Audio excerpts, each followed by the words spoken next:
नमस्कार। तो सूर पढ़ने का समय फिर से शुरू हुआ। सूर को पढ़ना अपने आप में प्रेम के सागर में गोते लगाना है, या फिर गंगा की धार में बहते चले जाना है, उन पर्वत श्रृंखलाओं को देखते हुए, उन सौंदर्य को देखते हुए। जब आप देखते हैं मंदाकिनी, जब आप देखते हैं गंगोत्री में गंगा को देखते हैं, उसके बाद उसके संग संग बहते हुए गंगा सागर तक आते हैं, तो नदी और समुद्र दोनों के सौंदर्य को, दोनों को अनुभव को प्राप्त करना ही सूर के पदों को पढ़ने का अनुभव, मेरा अनुभव कुछ ऐसा ही है। तो आज इस श्रृंखला, सूर श्रृंखला की ये तीसरे लाइव में मैं आपके सामने हूँ। मैं 2 जनों को 2 नंबर देख पा रही हूँ, उन दोनों को प्रणाम और बाकी आने वालों को भी प्रणाम। और इस पहले उसमें हम लोगों ने वात्सल्य संबंधी उनके पद पढ़े थे, और दाऊ बहुत खिजा रहे थे कान्हा को। फिर हम लोगों ने पढ़ा प्रेम, और उसमें पढ़ा अति मलिन वृषभानु कुमारी। और आज जिन पदों को हम पढ़ने जा रहे हैं उनको मैंने कल ही आप लोगों के सामने रख दिया था। ये भ्रमर गीत संबंधी पद हैं। इनमें ऐसा माना गया है कि सूर चूंकि सगुण भक्ति के सगुण भक्त हैं, सगुण कृष्ण की भक्ति करते हैं, तो उस समय जो निर्गुण है उसका विरोध करने के लिए, या निर्गुण पर सगुण के पक्ष को रखने के लिए, उसके विजय को दिखाने के लिए इन पदों की रचना की गई। और इसीलिए भ्रमर गीत में हम देखते हैं कि कई पद ऐसे हैं जिसमें कि सूरदास की गोपियां निर्गुण का खंडन करती हैं और सगुण का मंडन करती हैं।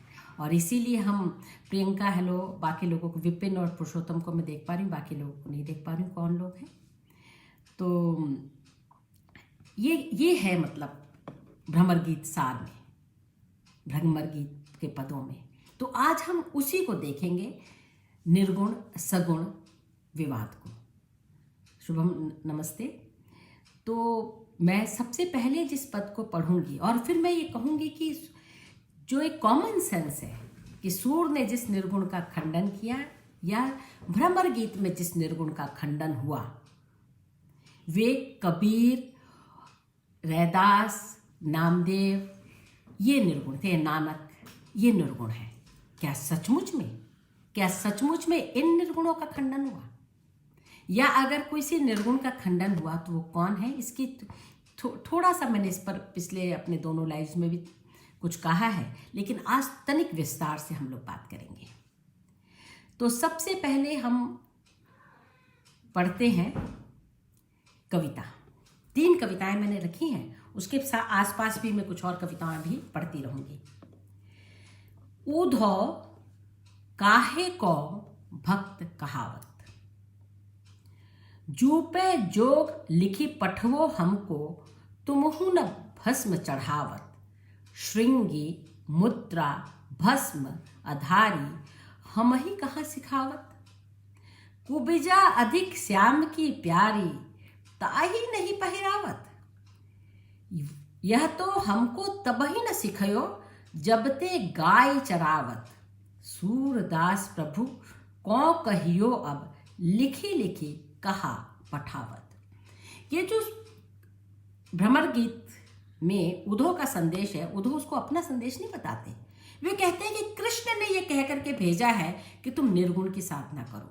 तुम लोग जो इतने विरह में इतनी डूबी रहती हो, सारा दिन रोने के सिवा तुम्हारे पास कोई काम नहीं है, इसलिए निर्गुण की आराधना करो।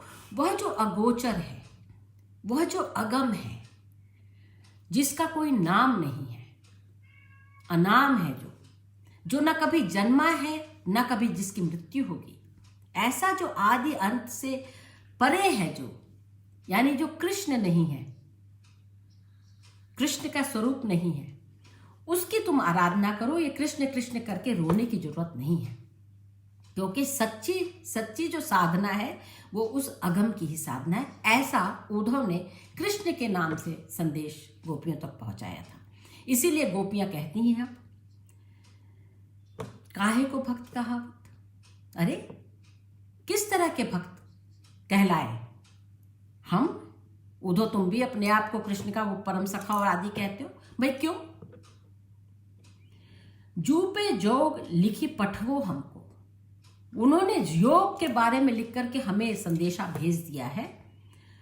तुमहु न भस्म चढ़ावत, अरे सबसे पहले तो तुम्हें संदेश वो देना चाहिए था ना, उन्हें ज्ञान। वो जो कृष्ण कन्हैया बैठे हैं उन्हें सबसे पहले तो तुम्हें उद्धव, तुम्हें मतलब भस्म तुम्हारे शरीर पर मल देना चाहिए था सबसे पहले तो। और तुम ऐसे हो कि हमारे पास से पाती लेकर के चले आए हो कि हम भस्म रमाएं, हम भस्म लगाएं अपने शरीर में। ये जो सुंदर श्रृंगार करती हैं हम, या जो अच्छी तरह से रहती हैं, या अच्छे वस्त्र आदि धारण करती हैं, इसको छोड़ करके हम भस्म चढ़ा लें। श्रृंगी मुद्रा भस्म धारी हम हो कहाँ सिखावत, मुद्रा धारण करें, श्रृंगी वो लें, भस्म लगाएं, भाई हमको क्यों सिखा रहे हो? पहले तो तुम्ही ने नहीं लगाया। अगर वो बड़े भारी मतलब इस तरह से निर्गुण के इतने मतलब निर्गुण की इतनी बातें करने लगे हैं कृष्ण, तो सबसे पहले तो तुम्ही को भस्म लगा देना चाहिए था उन्हें। और तो और, कुब्जा अधिक श्याम की प्यारी, आप लोगों को कुब्जा मालूम है ना, मथुरा में मिली थी, कुबड़ स्त्री, बदसूरत कुबड़ स्त्री, लेकिन श्याम के प्रेम में इतनी डूबी हुई कि जब श्याम उससे मिले तो उसका कूप जाता रहा। तो एक तो ये देखिए सौतिया दाह, देखिए जरा इसमें, कुब्जा अधिक श्याम की प्यारी, अरे श्याम को तो इन दिनों ज्यादा प्यारी वो कुब्जा है, वह जो कुबड़ी है। कुब्जा अधिक श्याम की प्यारी ताही नहीं पहिरावत, वो उन्हें भस्म नहीं लगा रहे, वो भस्म लगाए ना, वो क्यों सुंदर मतलब सिल्क और ये सब पहन करके घूम रही है आजकल, कृष्ण के प्रेम में ऐसे ऐसे सुंदर सुंदर वस्त्र पहन के घूम रही है।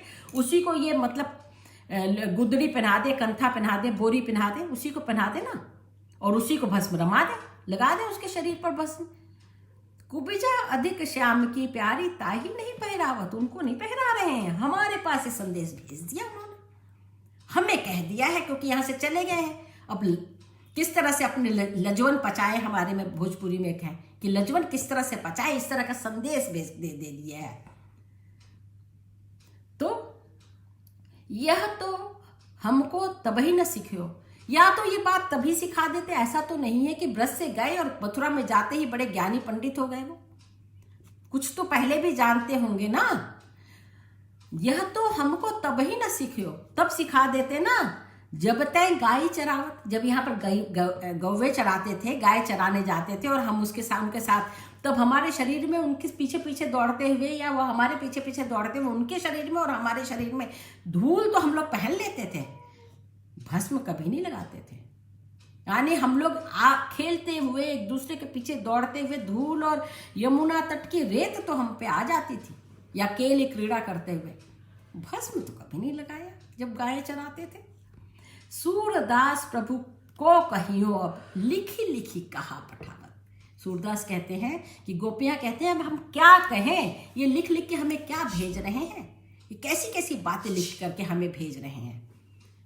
कुब्जा को दें, तुम्हें दें, जब गाय चराते थे तब हमें कुछ समझाया होता, उन्हें तो हो सकता है कि हम लोग आज मतलब हमारी ये दशा ना होती, हम लोग तभी सीख करके बहुत ही मतलब ज्ञानी हो चुकी होती, तब तो कहानी उन्होंने। अब इस तरह के संदेश हमें भेज रहे हैं, तो उपालंब देखिए, इसमें उपालंब देखिए, और देखिए श्रृंगी मुद्रा भस्म आधारी, और ये चीज इस पर ध्यान देने की जरूरत है, क्योंकि इसी से मेरा अगला वो जो मेरे कौन निर्गुण कौन देश को वासी, ये निर्गुण कौन है, इस पर जब मैं बात करूंगी तो हम लोग इस पे लौटेंगे, इन शब्दों पे लौटेंगे।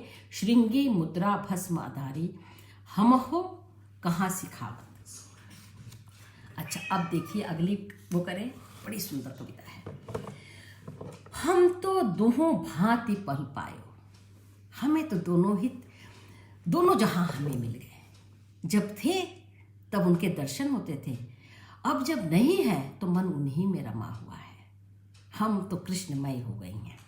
हम गोपियां तो कृष्ण कृष्ण के अलावा कुछ सोचती ही नहीं है, सूझता ही नहीं है हम ब्रजवासियों को।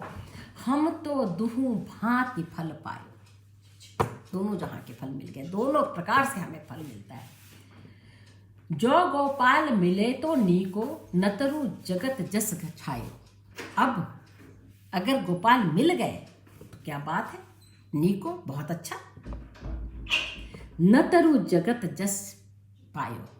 अगर नहीं मिले तो हम उनके ध्यान में जो रमी रहती हैं तो इतना तो तय है कि हम गोपियों का नाम, हम गोपियों का यश अब हरदम के लिए जगत में फैल गया।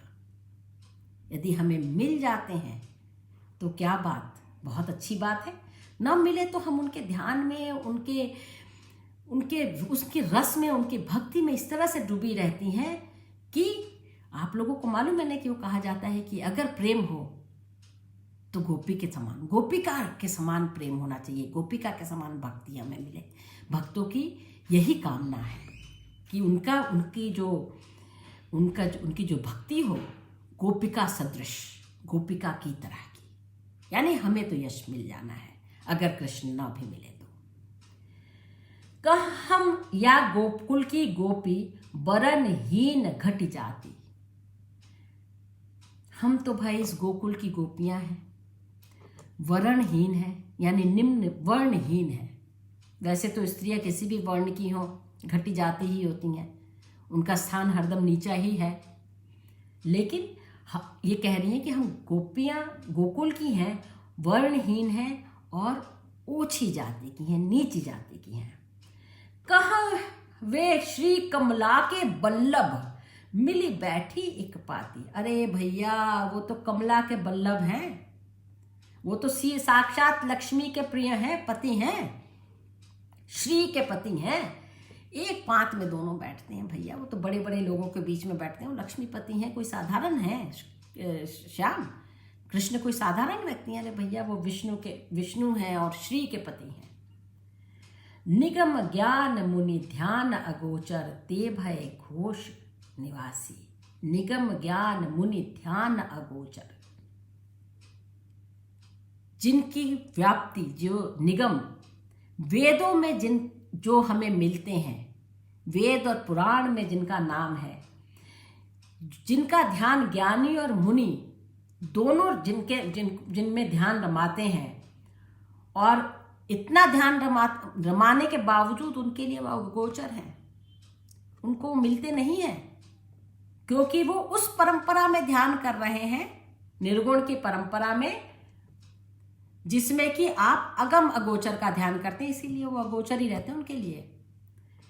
ते भय घोष निवासी, अरे वो जो हैं वो तो हमारे गांव के निवासी बनकर आए थे। आप उस आनंद को, उस सौंदर्य को कहाँ पाएंगे, उस सुख को कहाँ पाएंगे, उस रस को कहाँ पाएंगे, उस प्रेम को कहाँ पाएंगे। निगम ज्ञान मुनि ध्यान अगोचर, जो निगम में है, वेदों में जिनका जिक्र है, जो जिसे मुनि आदि ज्ञान से प्राप्त करने की बात करते हैं और उसको कहते हैं कि ध्यान लगाइए उस अगोचर में, वह जो है वो तो हमारे घर का, हमारे गांव का निवासी था, हमारे गांव में रहने आया था, इसलिए कोई वो बात नहीं है।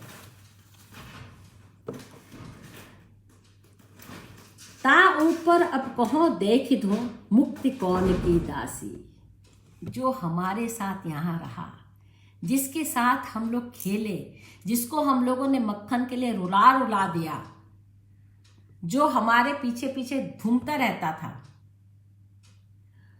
जो आनंद हमने प्राप्त किया उसके साथ, उस आनंद के सम्मुख मुक्ति कौन की दासी। मुक्ति तो किसी की दासी ही है, हमें मुक्ति नहीं चाहिए, हम मुक्ति के कामी नहीं हैं, हमें तो वो प्रेम चाहिए, कृष्ण का वो सौंदर्य चाहिए, उनका वो साथ चाहिए जिसके लिए हम तड़प रही हैं।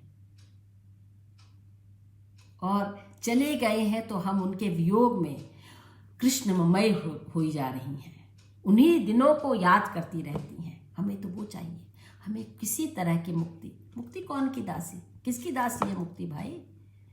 हमारे लिए मुक्ति का कोई अर्थ नहीं है, कोई मोल नहीं है मुक्ति का। हम नहीं चाहते हैं मुक्ति। जोग कथा ऊधो पालागो, मति कहो बारंबार। हम तुम्हारे पैर पड़ती हैं उद्धव, इस योग की कथा को, इस योग की कथा को बार बार मत कहो, हमारे सामने मत दोहराओ। सूर श्याम तजी आन भजे जो, ताको जननी छार। सूरदास कहते हैं कि गोपियां कहती हैं, सूर के अनुसार गोपियां बताती हैं, सूर श्याम तजी आन भजे जो, उस श्याम को छोड़ करके किसी अन्य को जो भजन करते हैं, उनकी माता का जीवन ही व्यर्थ है। उसकी माता का जो कोख है वो जल जाए। हम लोग पैदा ही ना हो, कोई ऐसा कोई पैदा ही ना हो जो श्याम को छोड़ करके किसी और का जाप करे, वो कोख ही जल जाए जिसमें कोई ऐसा व्यक्ति पैदा हो जो, ये बहुत बड़ी बात कही स्त्रियों ने कि वो कोख ही, स्त्रियां होती ही इसलिए हैं क्योंकि उनके पास कोख है, नहीं तो स्त्री पुरुष में क्या फर्क। इस कोख से ही संसार है और इस कोख ही के कारण स्त्री है। तो भक्ति की ये पराकाष्ठा या प्रेम की ये पराकाष्ठा देखिए, इसको मैं प्रेम की पराकाष्ठा कहूंगी कि अगर वो प्रेमी ही मुझे नहीं मिला तो वो कोख ही जल जाए। या उस प्रेमी को अगर मैं, ये ज्यादा अच्छा ये रहेगा कि उस प्रेमी को छोड़ करके अगर मैं किसी और का भजन करूं तो इससे अच्छा तो मेरा जन्म ही ना होता, मैं पैदा ही ना होती, वो कोख ही ना होती जिससे मैं पैदा हुई। तो ये जब हम कहते हैं कि सूरदास स्त्रियों के मन को जानने वाले अप्रतिम कवि हैं, ये बहुत ही स्त्रियोचित गाली है। आप लोगों ने देखा होगा कि जब स्त्रियां एक दूसरे को गाली देती हैं गाँव में, मैं बहुत बचपन में कुछ दिनों के लिए, कुछ समय के लिए गाँव में रही हूं, तो जो गाँव की जो गालियां होती हैं मेरे कान में अभी भी आती हैं। वो कहीं आग लग जाए, कहीं कोख जल जाए, इस तरह की जो बातें होती हैं। तो ये जो है ये बहुत ही स्त्रियोचित बात है कि वो कोख ही जल जाए जिसमें ऐसा कोई प्राणी पैदा हो जिसका श्याम से स्नेह, श्याम से प्रेम या उनको देखने की लालसा जिसमें ना हो।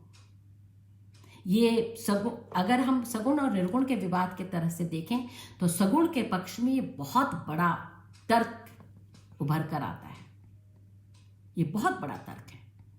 और स्त्रियां इस बात को कह रही हैं कि वैसे तो हमें दोनों प्रकार से हमें वो फल प्राप्त हो रहा है, दोनों ही तरह से हम, क्योंकि हम कृष्ण को कल्पना में नहीं देख रही, हमने कृष्ण के साथ वे दिन बिताए हैं, वो प्रेम भरे दिन बिताए हैं, इसलिए उसका स्मरण करती हुई हम इन दिनों कृष्णमयी हो रही हैं। यानी वो नहीं आए तो भी हम कृष्णमयी रहेंगी, क्योंकि हमने उन्हें साक्षात देखा है। वो हमारे लिए अगम अगोचर नहीं है, वो हमने उनको साक्षात देखा है। भले ही तुम कहते हो कि वो तुम जो वेद में है उस ब्रह्म का तुम जाप करो, तुम उसको मानो, उसको बुलाओ, उसका ध्यान करो। और कैसे ध्यान करो? भस्म लगा करके, श्रृंगी मुद्रा धारण करके, कंठफटे योगियों की तरह, उस तरह से तुम वो करो, अगम अगोचर, उस अगम का वो करो, कृष्ण का नहीं अगम का ध्यान करो, ऐसा उद्धव गोपियों को बताते हैं। अब जो तीसरा पद है ये दरअसल एक मिनी छोटा सा भ्रमर गीत ही है ये, और ऐसे कई रचनाएं, मतलब 4-5 पन्नों की रचनाएं अलग से मिलती हैं जो पूरी की पूरी भ्रमर गीत है। वैसे तो भ्रमर गीत में अलग अलग स्फुट पद हैं, लेकिन कई ऐसी रचनाएं भी मिलती हैं। तो ये भ्रमर गीत सार में ये है, और पूरा एक लंबा करीब 2-2.5 पृष्ठों का पद है, लेकिन इसलिए मैं इसको पूरा नहीं सुनाऊंगी, और इसके कुछ हिस्से जिससे तर्क मुझे करना है या जो बात कह रहे हैं उद्धव गोपियों को, उसको लाने के लिए मैंने ये पद के कुछ हिस्से चुने हैं। जो व्रत मुनिवर ध्यावहि, ये तीसरा पद है, पद्यांश है, ये पद नहीं। जो व्रत मुनिवर ध्यावहि पर पावहि नहीं पार, सो व्रत सीखो गोपिका हों छाड़ी विषय विस्तार। अविगत अगह अपार आदि अवगत है सोई, आदि निरंजन नाम ताहि रंजय सब कोई। नैन नासिका अग्र है तहाँ ब्रह्म को वास, अविनाशी बिन से नहीं हो सहज ज्योति प्रकाश। ज्ञान नैन जो अंध ताहि सूधे जो कैसे, बूझे निगम बुलाई के कहे वेद समुझाए। आदि अंत जाके नहीं हो कौन पिता को माए।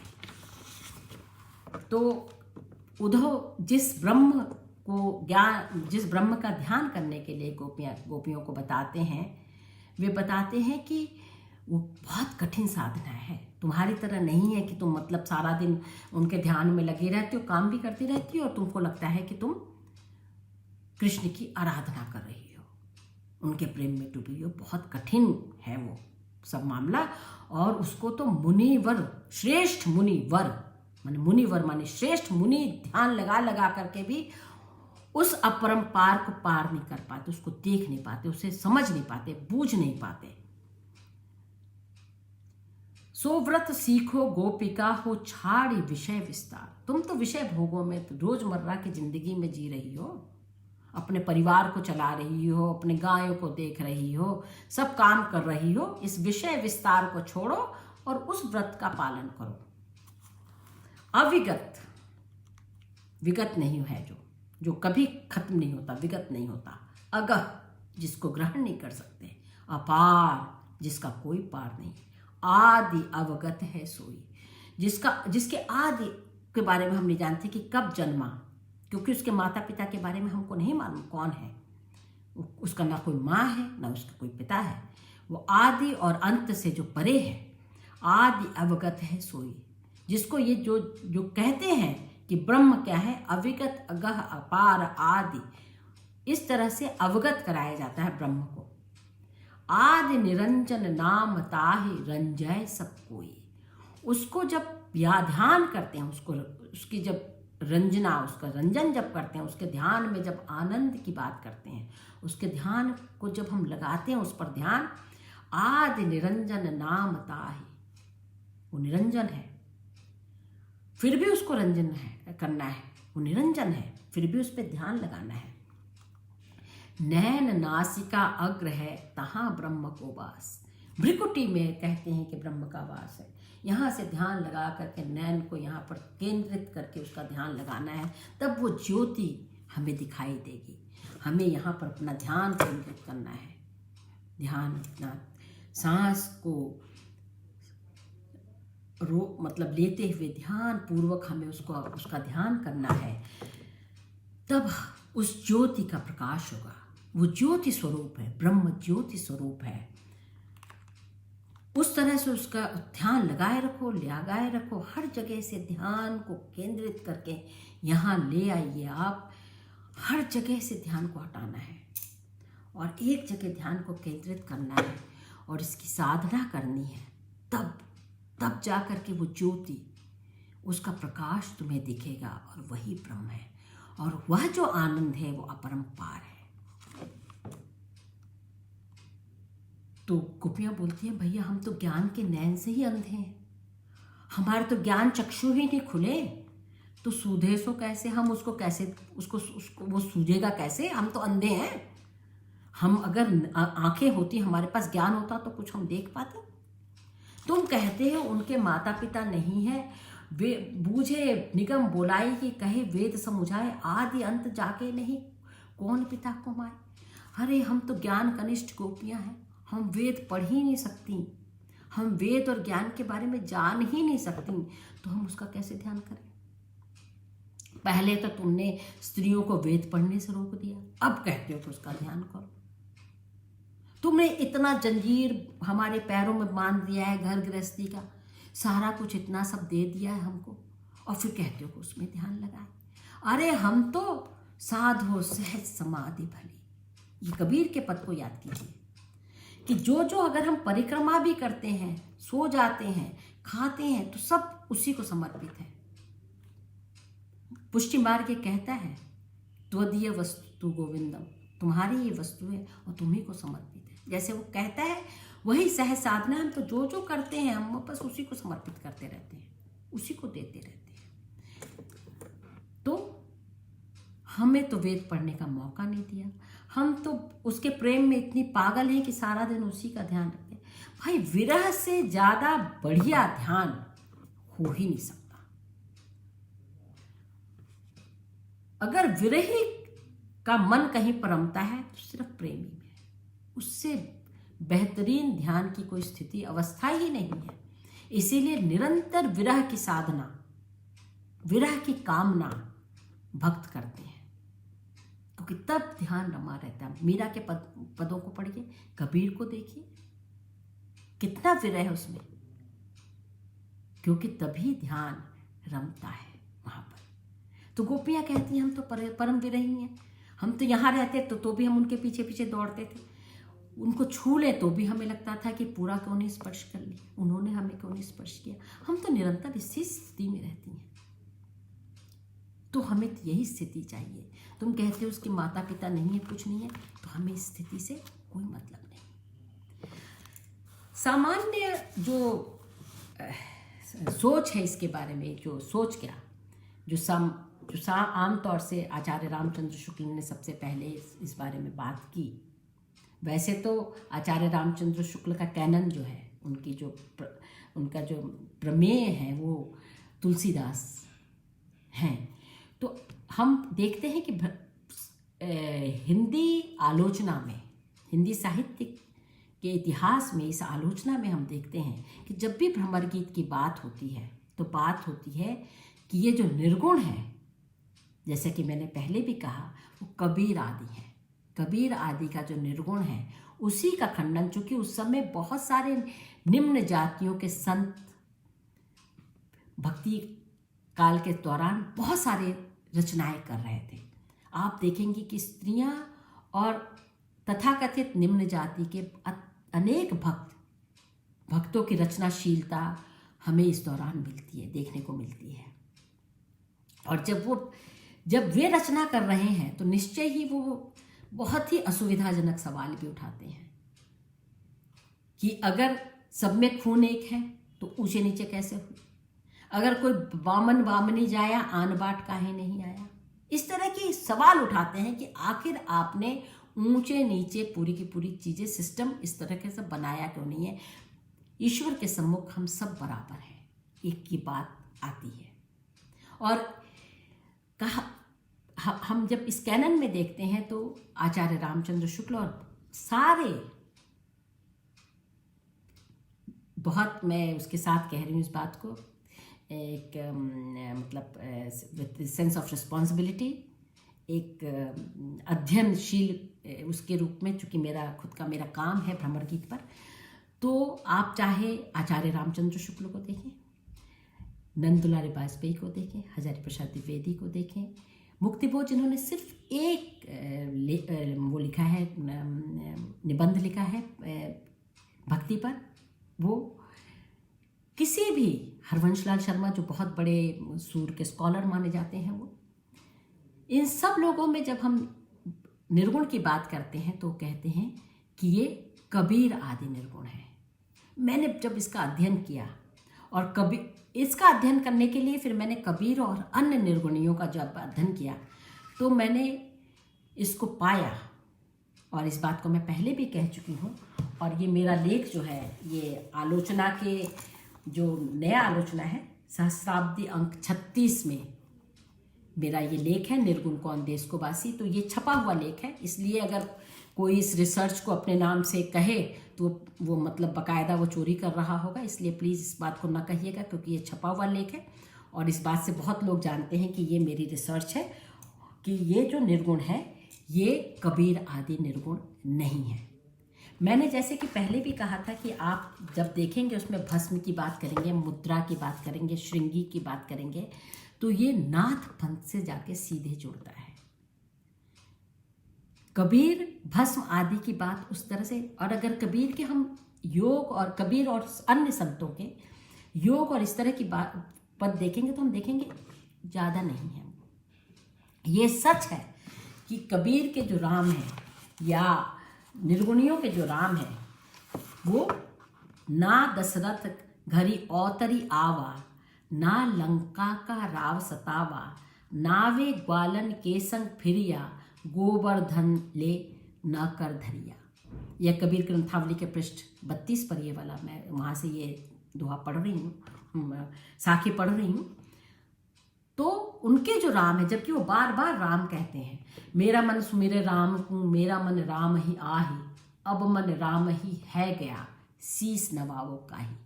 बार बार राम की बात करते हैं। वो कहते हैं कि भगति भजन हरि का नाम है, दूजा दुख अपार। लेकिन उनके जो राम ना तो दशरथ के घर में उन्होंने अवतार लिया है और ना उनके हरि ग्वालन के संग फिरे हैं। ये अवतारी राम और कृष्ण नहीं है, ये वो परम तत्व हैं जिनकी आराधना कबीर स्त्री रूप में करते हैं।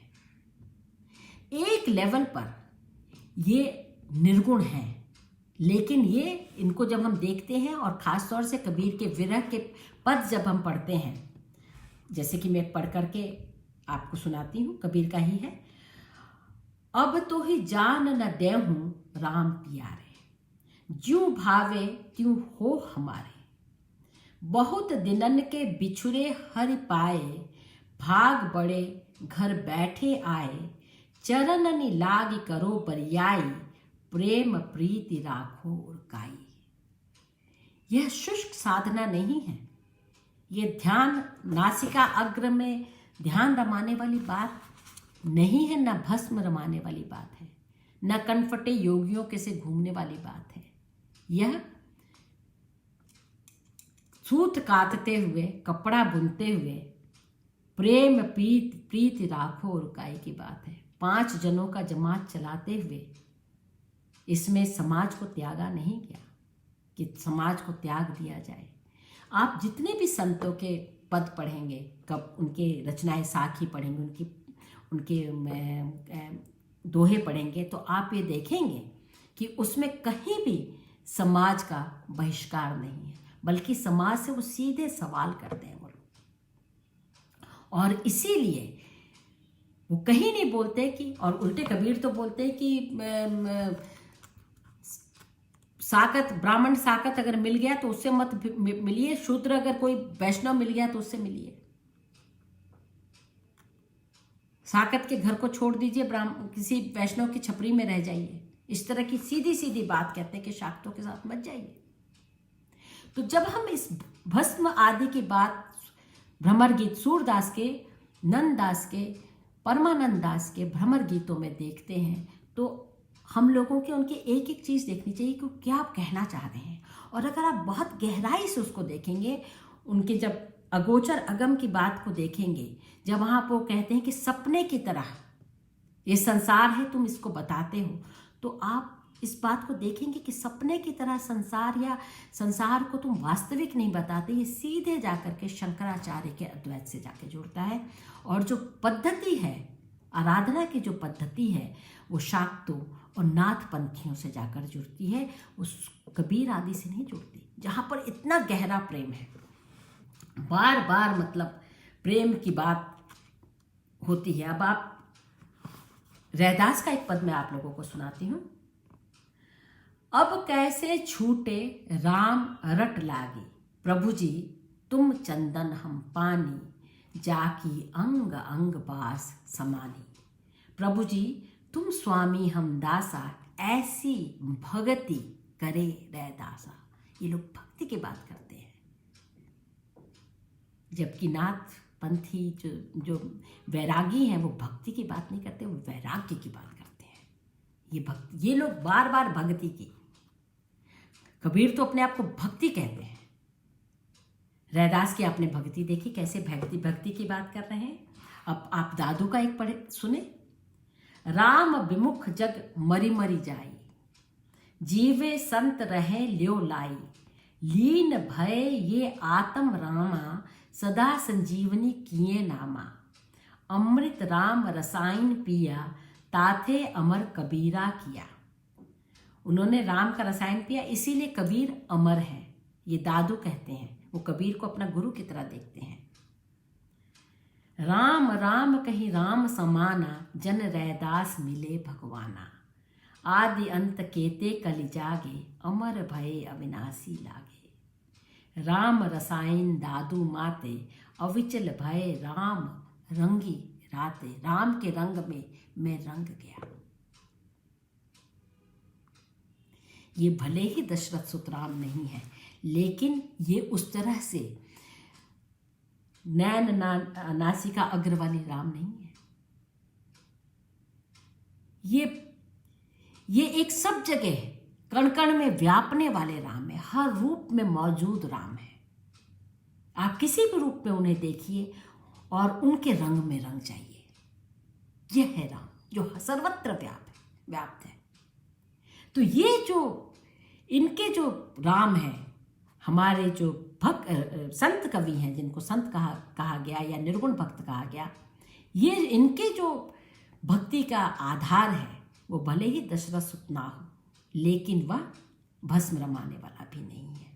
इसीलिए मैंने इसको प्रतिपादित किया अपने उसमें कि गोपियां जिस निर्गुण का खंडन करती हैं या जिस निर्गुण की बात उद्धव उनसे कहते हैं, वो कबीर आदि निर्गुण नहीं है। उनकी जो फिलॉसफी है वो जाकर के शंकर अद्वैत से जुड़ती है, और उनका जो कर्म कांड है वो जाकर के नाथपंथियों से जुड़ता है। और इसीलिए स्त्री और निम्न जाति के लोग आमने सामने खड़े होकर के विरोध मुखामुखी नहीं कर रहे हैं।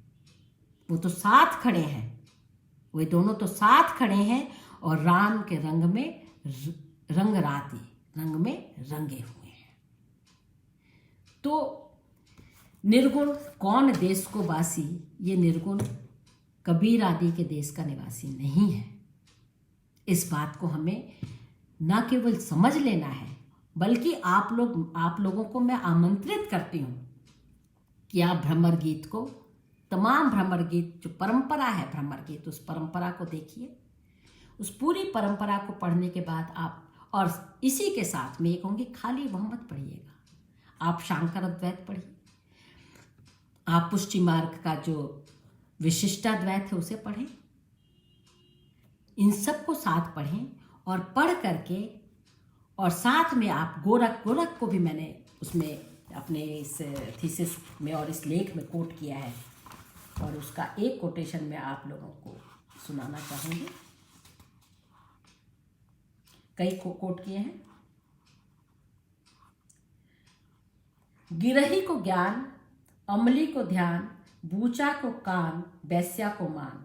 बैरागी आर माया स्यु, हाथ या पांव को एको साथ। बिरही होय करी कथे ज्ञान, अमली होय करी धरे ध्यान।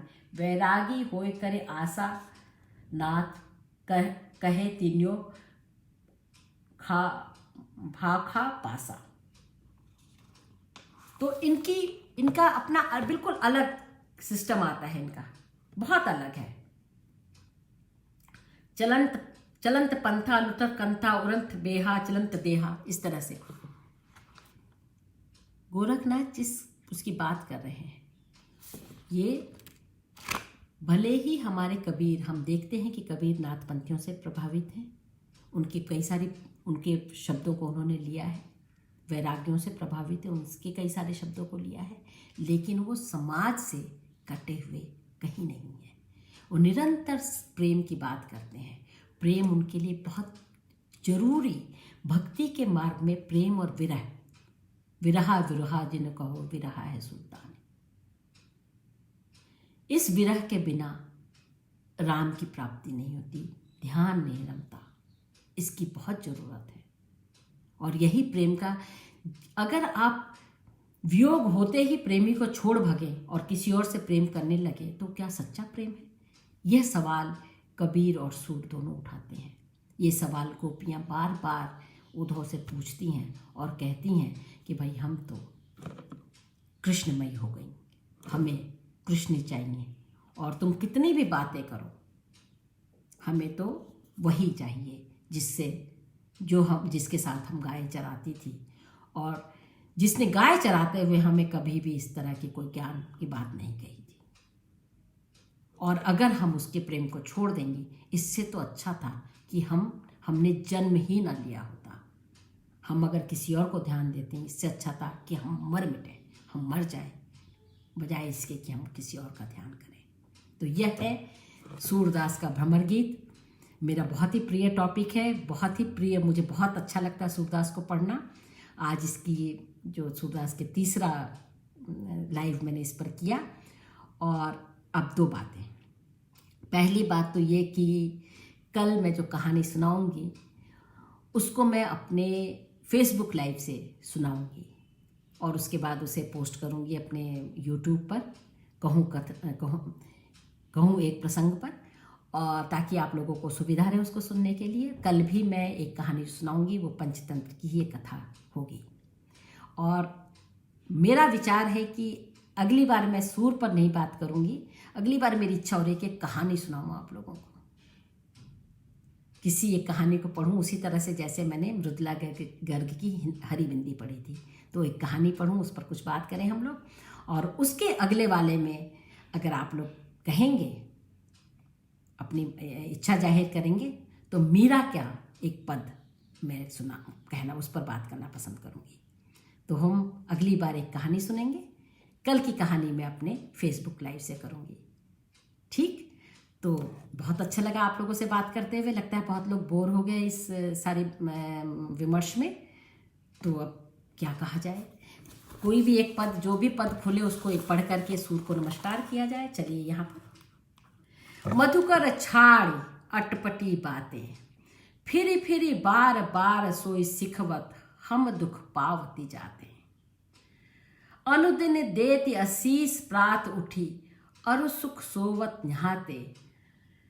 तुम निस दिन और अंतर सोचत, ब्रज युवतिन को घाते। पुनि पुनि तुम्हें कहत क्यों आवे, कछु जाने यही नाते। सूरदास जो रंगी श्याम रंग, फिरी न चढ़त अब राते।